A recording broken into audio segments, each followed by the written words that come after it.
Olha, envelhecer traz desafios únicos, que vão desde o isolamento social até o enfrentamento de doenças crônicas. E a conscientização sobre os cuidados com a saúde mental na terceira idade é fundamental para prevenir a depressão e outros transtornos que podem levar ao suicídio. Hoje, no Check-up no Rádio, nós vamos conversar com o Dr. Belísio Neto, médico geriatra, sobre um tema muito relevante no mês de Setembro Amarelo, a prevenção ao suicídio com olhar especial para a saúde mental das pessoas idosas. Doutor Belísio, seja bem-vindo aqui ao nosso Panorama 95, bom dia. Bom dia, Marcos, bom dia, Geraldo, bom dia a todos os nossos ouvintes da 95 FM. Satisfação imensa, mais uma quarta-feira, bom dia a todos os nossos internautas. Satisfação imensa, mais uma quarta, participar aqui do Check-up no Rádio e hoje falar de um tema bastante desafiador, que é a saúde mental, Setembro Amarelo, depressão, suicídio nas pessoas idosas. Antes disso, eu queria registrar o nosso evento. Na semana passada foi sucesso. A gente fez um momento para os profissionais de saúde na quarta, na sexta fizemos um momento, o curso de cuidador primeiro. As pessoas ficaram, foi um feedback muito bom. No sábado fizemos aulas para estudantes de medicina para médicos, e no domingo foi a finalização com um momento de atividade física, caminhada, corrida e socialização. Fizemos testes, dançaram, fizeram a ginástica e foi muito positivo o saldo. A gente entende que o próximo ano a gente vai crescer mais ainda. A gente ficou muito satisfeito com a participação e a conversa era só uma: queremos mais, queremos mais. Foi assim, impressionante, Marcos, eles conversando comigo, os próprios idosos no sábado, como eles escutam o nosso programa. Tem deles até que sabe exatamente os horários que a gente tá, o dia, e feedback muito importante. A faixa de audiência que penetra bastante e a gente tem grandes ouvintes. Mandar um abraço para todos eles, para todos aqueles que histórias que a gente assim fez com que alguma coisa naquela família mudasse através de uma palavra. Então, agradecer a todos. Então, falando sobre o Setembro Amarelo, falando sobre a depressão, que é a principal causa de suicídio nas pessoas idosas, vale ressaltar que o suicídio é uma condição que, à medida que a faixa etária progride, ela tem uma prevalência maior. A gente sabe que os idosos eles têm uma maior prevalência de suicídio, eles se suicidam mais, isso é quase ninguém imagina. E além disso, eles têm uma taxa de letalidade maior. Eles tentam poucas vezes para conseguir, diferentemente do jovem, que em média tenta muitas vezes para tentar conseguir. Isso porque eles têm um pensamento mais o idoso ele tem um pensamento mais experiente, mais refinado, mais sedimentado, amadurecido. Então, quando ele toma uma decisão, ele dificilmente ele volta atrás de uma decisão já muito bem pensada. Além de eles serem mais frágeis, eles têm mais doenças crônicas, então a tentativa geralmente leva a êxito por causa da saúde deles também. Eles são mais isolados, eles verbalizam menos esse discurso de morte, até mesmo os sintomas depressivos. A gente vai falar daqui a pouco sobre os sintomas e qual a diferença no adulto jovem para o idoso. Esses sintomas passam despercebidos. Então, o suicídio na pessoa idosa, ele existe, a incidência, a prevalência é até maior do que em outras faixas etárias, e ele é difícil de ser, muitas vezes, visualizado pelas características do idoso, de não conversar sobre o assunto, de muitas vezes a família não perceber que ele tem depressão. Então, vale ressaltar que esse perfil de pessoas, eles estão em muito mais risco quando eles entram, quando eles têm depressão. Alguns fatores fazem com que eles tenham um risco maior, né, de cometer esse ato, como por exemplo o luto. O luto ele triplica o risco de suicídio, perda de entes queridos, né? Quando eles têm solidão também piora, quando eles não têm um suporte social, familiar, quando as pessoas além de viverem, ter a sensação de solidão é um problema gravíssimo para os idosos, um fator que aumenta muito o fator de suicídio. Eles também, além de ter a solidão, o fato de perdas, o fato de desemprego, problemas sociais, financeiros, tudo isso aumenta o risco deles cometerem suicídio. São fatores de risco para a depressão, mas também aumenta o risco deles terem uma incidência maior de suicídio. Quanto aos sintomas depressivos, Marcos, a gente tem que atentar o que é diferente nos pacientes idosos. Eles têm sintomas mais atípicos, né? Eles conversam menos, têm um isolamento muito maior, perdem muito interesse, eles têm uma anedonia mais importante, então eles ficam desanimados, diz que está com uma fraqueza, conversam menos, ficam mais isolados, tem aquela sensação mais de solidão, se irritam com mais facilidade. A depressão em pacientes idosos, ela cursa muito com a irritabilidade, com alterações de humor assim extremas, altera muito o apetite, eles perdem apetite, eles até ganham também, mas eles perdem apetite. Tem uma lentificação de processamento das informações, e isso altera a queixa de memória. Os pacientes com depressão, eles se queixam muito da memória, porque há uma lentificação na velocidade do processamento do pensamento. Isso, consequentemente, os tornam mais distraídos, os tornam mais... quando tem depressão, logicamente. Então, cursa muito com sintomas de memória. Pra você ter ideia, quase metade deles tem um sintoma de esquecimento na vigência de uma depressão, porque não se concentra, porque é lentificado o pensamento. Então, são sintomas atípicos. Além do choro, do humor deprimido, dos sintomas clássicos, o idoso ele tem esses outros sintomas atípicos, né, que a gente poderia dizer. Eles são muitas vezes mais prevalentes, são mais presentes do que o choro, do que a melancolia, do que outros sintomas que a gente encontra no adulto jovem. Então, as famílias devem ficar atentas, porque o principal fator, o que é que leva o idoso a cometer suicídio? É a depressão. E a depressão em pessoas idosas, ela é meio mascarada. Além de ser subvalorizada, as pessoas acreditam que o idoso é mais triste mesmo, ele é mais isolado, ele é mais calado, ele é mais irritado, ele é mais ranzinza. Ou as pessoas têm aquele estigma que não, ele sempre foi assim, não percebe a pior, que tem o estigma, os próprios idosos têm estigma, não, isso é da velhice, ele não consegue imaginar que aquilo é uma doença com todos os seus mecanismos fisiopatológicos presentes, que é um risco desse paciente não só ter depressão, não só de cometer o suicídio, que é o evento mais grave, mas dele não aderir a tratamentos de outras doenças, como por exemplo não aderir ao tratamento de dor, não aderir ao tratamento de uma hipertensão, não fazer uma atividade física, não fazer não participar de atividades sociais na comunidade e assim por diante. Então, as famílias devem ficar atentas a esses sinais que são sutis, são discretos, muitas vezes são físicos. Eles têm uma somatização de queixas, aquela dor que ninguém sabe o que é, dor que ele se queixa bastante e não se consegue um diagnóstico. Ele pode estar somatizando naquela dor a depressão dele, pode estar somatizando naquela famosa gastrite nervosa, ele pode estar somatizando numa dor de cabeça. E dor é um fator que piora a depressão, né? Ela é um fator de risco. A pessoa que tem dor crônica, ela tem mais depressão, e a pessoa que tem depressão e tem dor crônica, ela evolui mais gravemente, ela é mais difícil o tratamento. Na verdade, os idosos, eles têm, além de o diagnóstico ser mais difícil, por tudo isso que eu falei, do estigma, dos sintomas que são um pouco diferentes, são inespecíficos, são sutis, eles têm a gente tem dificuldade no tratamento. Eles respondem pior ao tratamento do que o adulto jovem, aquele antidepressivo, aquela psicoterapia que funcionaria em outra faixa etária, não funciona naquela faixa etária. A incidência de recidiva é muito maior, eles têm e recidivam muito, e a incidência também de refratariedade é muito alta.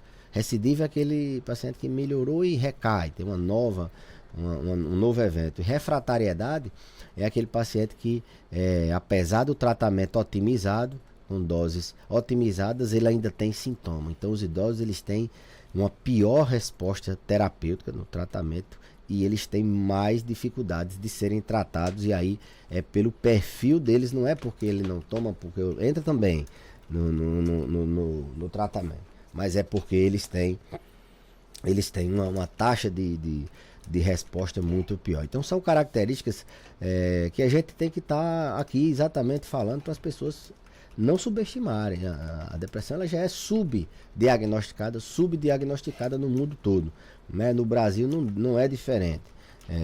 E a depressão é o principal fator de risco para o suicídio. Atentar para os sintomas, se está mais isolado, se está mais triste, mais calado, se no discurso dele tem um discurso de morte, que está perto de morrer, até mesmo um discurso que já pensou em acabar com a vida. Isso não deve ser jamais minimizado. Por mais que seja, você tenha toda a certeza do mundo, não, ele está fazendo isso para chamar a atenção, não existe isso. Suicídio é o desastre maior da vida, né, talvez. Então a gente tem que aquela pessoa que tem aquele discurso de morte, aquela pessoa que se isola com mais intensidade, ele não quer mesmo papo com ninguém, a gente tem que estar atento, as famílias têm que estar atentas a isso. Doutor Belísio, como é que as famílias, de fato, e cuidadores podem identificar sinais de depressão ou pensamentos suicidas em pessoas idosas? Bom, o que eu acabei de falar, né?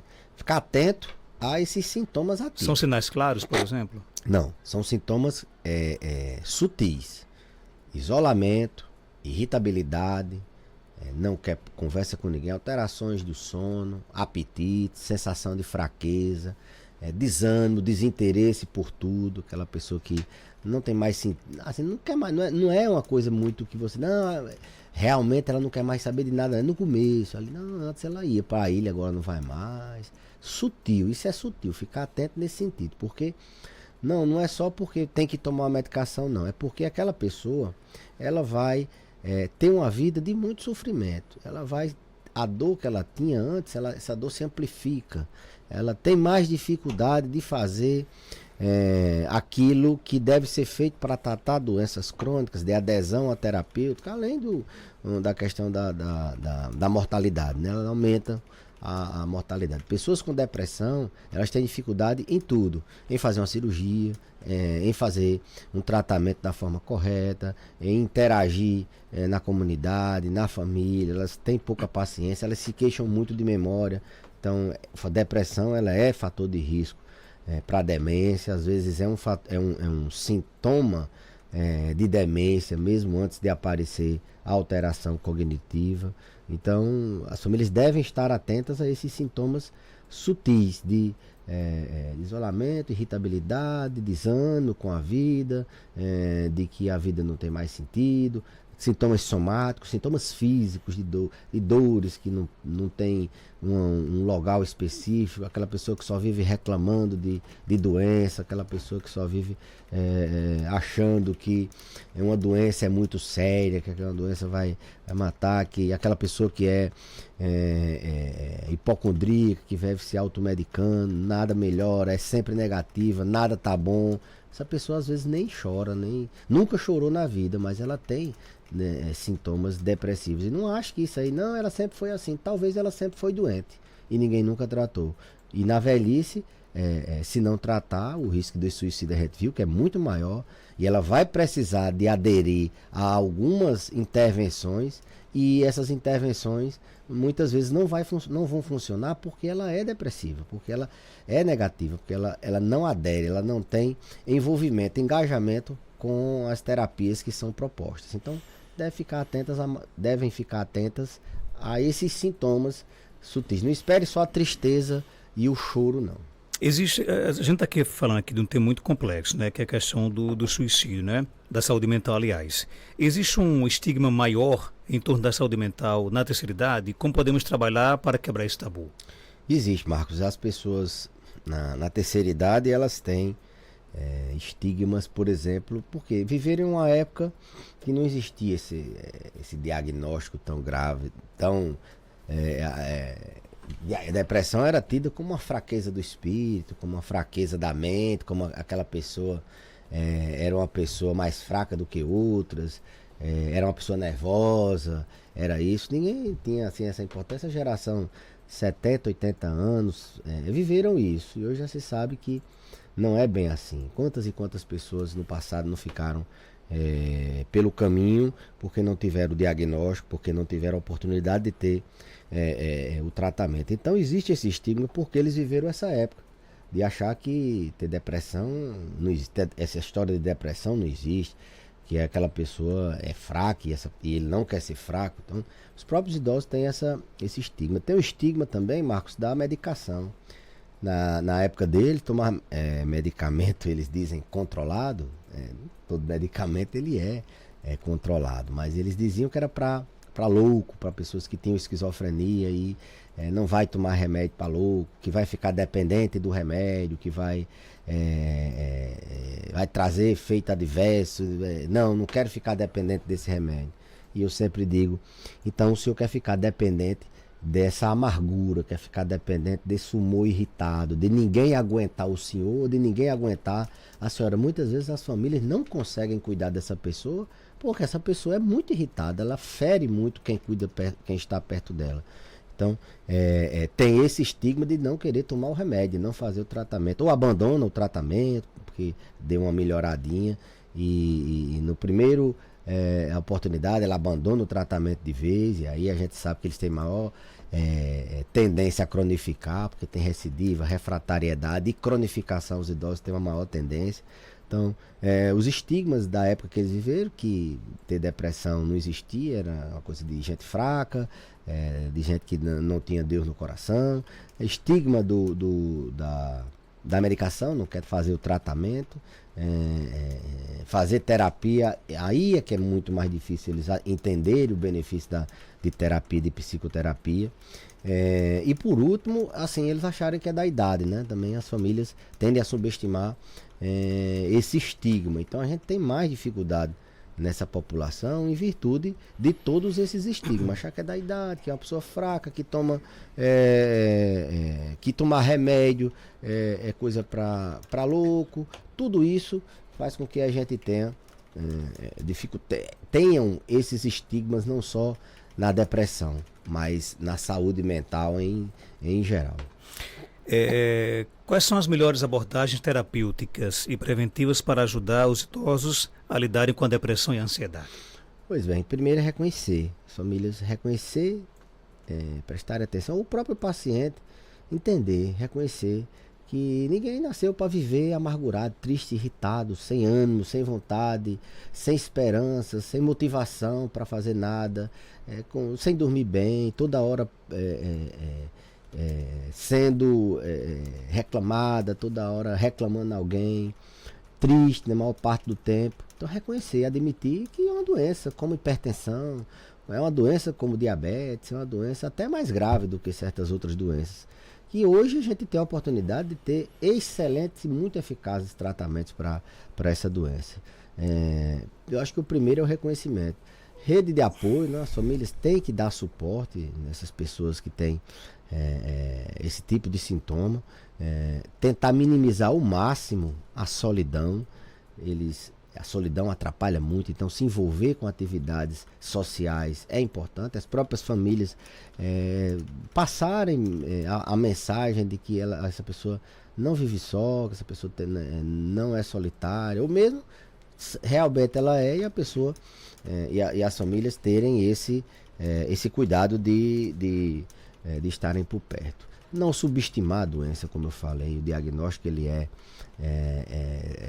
necessário quanto antes para evitar que essa pessoa sucumba, que essa pessoa tenha piores desfechos, e não subvalorizar o discurso de morte, não subvalorizar o isolamento extremo, não subvalorizar palavras que possam estar indicando um suicídio. Seriam mais ou menos envolver essa pessoa em atividades sociais, atividades físicas, atividades de lazer, envolver essa pessoa em atividades que ela se engaje, que ela goste, e pegar pelo braço, levar para fazer o tratamento.